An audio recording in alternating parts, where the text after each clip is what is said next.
नमस्कार, मैं हूं सलामत अली और स्वागत है आप सभी का हमारे इस खास कार्यक्रम बैठे बैठे में। और पिछले 2 दिनों से जिस तरह से मध्य प्रदेश में सियासी उठापटक देखने को मिल रही है, उस पर कहीं ना कहीं विराम लग चुका है। जी हां, ज्योतिरादित्य सिंधिया बीजेपी में शामिल हो चुके हैं और कहीं ना कहीं अब बीजेपी के साथ साथ मध्य प्रदेश में कांग्रेस सरकार को लेकर भी कई सारे कयास जो है वो लगाए जा रहे हैं। इसी पर आज हम बात करने वाले हैं। हमारे साथ हमारे मेहमान, हमारे सहयोगी प्रदीप शर्मा मौजूद है। उनसे सबसे पहले बात करते हैं, ज्योतिरादित्य सिंधिया की बात कर लेते हैं। किस तरह का उनका करियर रहा है, पिछले 18 सालों से लगातार कांग्रेस में शामिल थे वो और कई बहुत महत्वपूर्ण पद उन्होंने संभाला हुआ है। ऐसे में एक लगातार इस तरह का झटका देकर कांग्रेस को छोड़कर बीजेपी में जाना कहीं ना कहीं कांग्रेस के लिए सबसे बड़ा झटका है।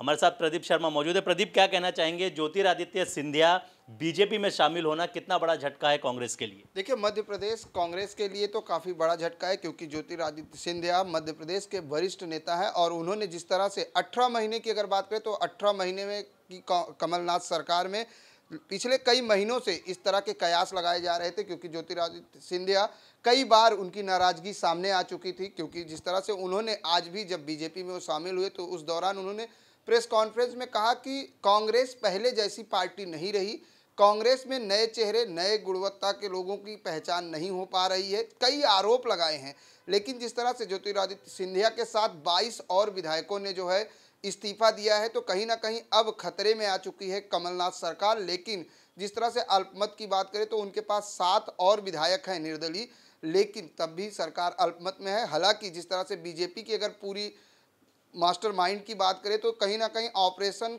कमल जो है मध्य प्रदेश में काफ़ी जो है सक्सेसफुल साबित होता दिखाई दे रहा है, क्योंकि 18 साल जो है ज्योतिरादित्य सिंधिया कांग्रेस को दिए हैं, जिसमें कांग्रेस ने उन्हें कई अहम पोस्ट भी दिए हैं। आपको बता दें कि 17 बार जो है 17 साल तक सांसद रहे हैं ज्योतिरादित्य सिंधिया, 2 बार कैबिनेट मंत्री रह चुके हैं ज्योतिरादित्य सिंधिया। ऐसे में अगर बात करें तो और भी कई ऐसे पोस्ट उनको दिए गए थे। मुख्य सचेतक बनाया गया था, राष्ट्रीय महासचिव बनाया गया था, यूपी का प्रभारी भी बनाया गया था, कार्यकारी समिति सदस्य भी बनाया गया था और चुनाव अभियान प्रमुख भी बनाया गया था। साथ ही उनको 50 प्लस टिकट और 9 मंत्री दिए गए थे। ऐसी तमाम चीज़ों के जो है 18 साल, क्योंकि ज्योतिरादित्य सिंधिया ने कांग्रेस को 18 साल दिए हैं और 18 साल में कांग्रेस ने उनको बहुत कुछ दिया है। लेकिन जिस तरह से अब उनका कांग्रेस से मोह भंग हो चुका है और वो आज बीजेपी ज्वाइन कर लिए, कयास ये भी लगाए जा रहे हैं कि बीजेपी से उन्हें राज्यसभा भेजा जाएगा और मोदी कैबिनेट में भी उनको जगह दी जा सकती है, ऐसा भी कयास चल रहा है। हालांकि जिस तरह से मध्य प्रदेश में उठापटक जारी है और विधायकों की खरीद फरोख्त भी जारी है, जिस तरह से कांग्रेस के सभी विधायक जयपुर एयरपोर्ट पहुंच चुके हैं, जहां कांग्रेस के मुख्यमंत्री जो है अशोक गहलोत ने उनको रिसीव किया है। लेकिन जिस तरह से सोनिया गांधी ने अब एक और जिम्मा दिया है, कई ऐसे नेताओं को उन्होंने जिम्मा दिया है कि जो विधायक बागी विधायक हैं उन्हें फिर से घर वापसी कराया जाए। साथ ही ऐसी भी खबरें आई थी कि ज्योतिरादित्य सिंधिया को भी कहा गया था घर वापस आ जाइए, क्योंकि और कोई घर नहीं मिलेगा। लेकिन पिछले कई सालों से यूं कहें कि ज्योतिरादित्य सिंधिया के बीजेपी में शामिल होने का सबसे बड़ा श्रेय भी जिस तरह से दिया जा रहा है वो बड़ौदा घराने को दिया जा रहा है, क्योंकि बड़ौदा घराना उनकी ससुराल है। ये कहा जा रहा है कि उनका जो रास्ता है बीजेपी में जाने का जो साफ हुआ है वो बड़ौदा घराने से हुआ है। तो कहीं ना कहीं मध्य प्रदेश कांग्रेस को काफ़ी बड़ा झटका है और कई आरोप जिस तरह से आज उन्होंने लगाए हैं कि कांग्रेस में अब नए चेहरों के, नए उपयोगियों की जो है पहचान नहीं है, पार्टी में नए चेहरों की कद्र नहीं है और कांग्रेस के साथ रहकर जन सेवा की जो भावना थी वो पूरी नहीं हो चुकी है। और 18 महीना सरकार मध्य प्रदेश में होने के बावजूद किसानों के द्वारा किए गए जो वादे थे वो भी पूरे नहीं हुए हैं। ऐसे तमाम आरोपों के साथ आज जो है कांग्रेस को छोड़कर ज्योतिरादित्य सिंधिया जो है अब बीजेपी में शामिल हो चुके हैं और उनका जो है जेपी नड्डा जो राष्ट्रीय सचिव अध्यक्ष हैं बीजेपी के, उन्होंने अमित शाह और प्रधानमंत्री मोदी ने भी उनका स्वागत किया है। बिल्कुल, लेकिन जहाँ तक बात की जाए ज्योतिरादित्य सिंधिया की, तो ये जो जो अब खुलकर सामने आया है, रविवार जो होली के दिन जो खुलकर सामने आया है, ये नाराज़गी कहीं ना कहीं चुनाव के बाद जो रिजल्ट आया था और उसके बाद जब कमलनाथ के नाम का ऐलान किया गया था, उसके बाद से ये नाराज़गी ज्योतिरादित्य सिंधिया ने कई बार व्यक्त करने की कोशिश की, लेकिन कहीं ना कहीं पार्टी ने उसको अनदेखा किया हुआ है। और यही वजह थी कि ज्योतिरादित्य सिंधिया लगातार अपने में ही घुट रहे थे और वो कहीं ना कहीं ऐसे में उनको ये मौका मिला बीजेपी में शामिल होने का और उन्होंने इस मौके को कहीं ना कहीं इस्तेमाल किया है। इसी बीच संजय निरुपम की ओर से भी एक बहुत बड़ा बयान आया हुआ है। हमारे साथ अवनिंद्र आशुतोष जी हमारे सहयोगी जुड़े हुए हैं। संजय जी का जो बयान आया हुआ है संजय निरुपम का, बहुत हिलाने वाला है और ऐसे मौके पर उनका ये बयान आना कहीं ना कहीं आपको लगता है कि कांग्रेस को और मुश्किल में डाल रहा है? जी बिल्कुल, अभी सबसे जो बड़ी बात है, सबसे पहले तो मैं बधाई देना चाहूँगा ज्योतिरादित्य सिंधिया की 288 सालों का एक बहुत ही गौरवपूर्ण इतिहास है। और सबसे बड़ी बात है कि जो ग्वालियर स्टेट की स्थापना की थी तो उसका जो नाम था वो सिंधिया परिवार का ही था। लेकिन आज सबसे ज़्यादा आहत हुई हैं सोनिया गांधी, क्योंकि राहुल गांधी और प्रियंका के समान ही वो मानती थी।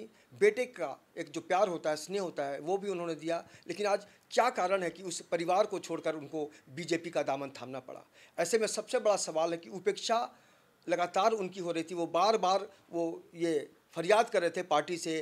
खासकर अगर हम मध्य प्रदेश की बात करें तो उन्होंने बहुत सारी मांगें रखी थी, उन्होंने बहुत सारे सुझाव दिए थे, लेकिन लगातार उसको इग्नोर किया जा रहा था कमलनाथ सरकार की तरफ से। ऐसे में कहीं ना कहीं से उन्होंने अपने आप को बहुत ज़्यादा आहत महसूस किया और यही कारण है कि उन्होंने अंततः फैसला किया कि अब पंजा सही नहीं है और कमल का जो एक जो मकसद है वो निश्चित रूप से कहा जा सकता है कि आज मोदी जी का जो नेतृत्व है उससे बहुत सारे प्रभावित हैं, बहुत सारे अलग अलग पार्टियों के लोग। और यही कारण है कि कांग्रेस आज जिस तरह से सलमान खुर्शीद का एक बयान आया है वो बहुत गहराई वाला है कि जब डूबती है नाव, डूबती है तो बहुत सारे लोग चले जाते हैं। यानी कांग्रेस की तुलना डूबती हुई नाव से की है उन्होंने। तो कहीं ना कहीं से एक जो उपेक्षा का जो क्रम चल रहा था लगातार और उनको काम करने में असुविधा जो लगातार हो रही थी, तो ऐसे में एक बहुत ही नया रास्ता उन्होंने चुना कि अब जिस घर में रहकर काम करने का अधिकार नहीं हो तो एक नया रास्ता चुनना ही पड़ता है। और निश्चित रूप से भारतीय जनता पार्टी को एक बहुत सशक्त नेता मिला है और आने वाले दिनों में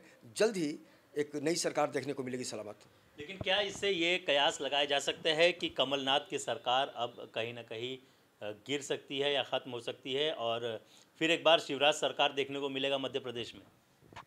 जी बिल्कुल, कयास तो लगाया ही जा रहा है। लेकिन आपको हम थोड़ी देर पहले आपने संजय निरुपम के बारे में पूछा था तो मैं बताना चाहूँगा कि संजय निरुपम ने बहुत ही ठोस लहजे में कहा कि जो बहुत सारे नेतृत्व वाले लोग हैं, जो बहुत अलग अलग तरीके से राय देते हैं पार्टी को, उनके बीच जो बुजुर्ग नेता हैं उनको जबरन रिटायर कर देना चाहिए और राहुल गांधी को अपने हाथ में पूरा नेतृत्व ले लेना चाहिए। तो कुल मिलाकर संजय निरुपम की भावना एक कांग्रेसी की नहीं है, आम कार्यकर्ता जो तड़पता है।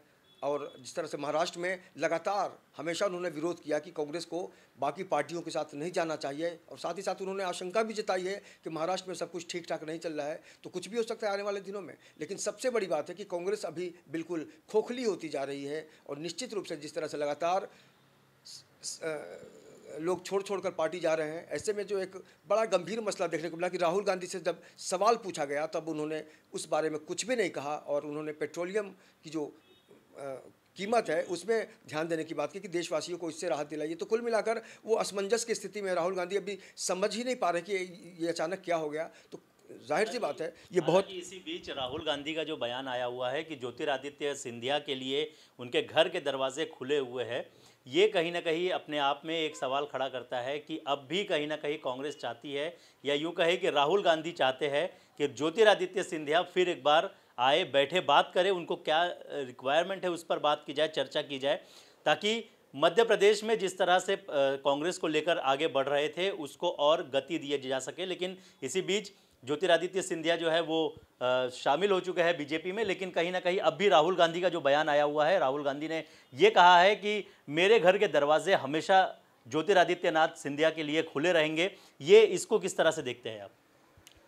देखिए, जो उनका रिश्ता रहा है एक लंबा एक अरसा गुजरा है, लेकिन ये कांग्रेस का और भारतीय जनता पार्टी का रिश्ता जाहिर है एक विरोधी के तौर पर है। लेकिन आपको बता दें कि ज्योतिरादित्य सिंधिया जो है, उनकी दादी ने, विजय राजे सिंधिया ने 1967 में कांग्रेस की सरकार गिरा दी थी। तो कहीं ना कहीं से देखिए, खानदानी जो खून होता है, राजमहल का खून है, इसमें राजघराने का खून है। तो कुल मिलाकर एक निष्कर्ष पर निकलता है आदमी कि अगर मेरा यहाँ पर सम्मान नहीं हो रहा या फिर मुझे घुटन हो रही है तो हमें कोई नया रास्ता चुनना पड़ेगा। और जाहिर तौर पर राहुल गांधी के अंदर एक जो क्या कहते हैं दुख है, दुख को उन्होंने महसूस किया है और कहा है कि ये दरवाज़ा हमेशा के लिए खुला है। लेकिन अब चूंकि देर हो चुकी है, अगर ये बात पहले होती तो बहुत कुछ बदला जा सकता था। बिल्कुल, बहुत कुछ बदला जा सकता था। लेकिन फिलहाल हालांकि बीजेपी में शामिल हो चुके हैं, लेकिन अब भी कहीं ना कहीं कांग्रेस अपने दरवाजे बंद नहीं कर रही है।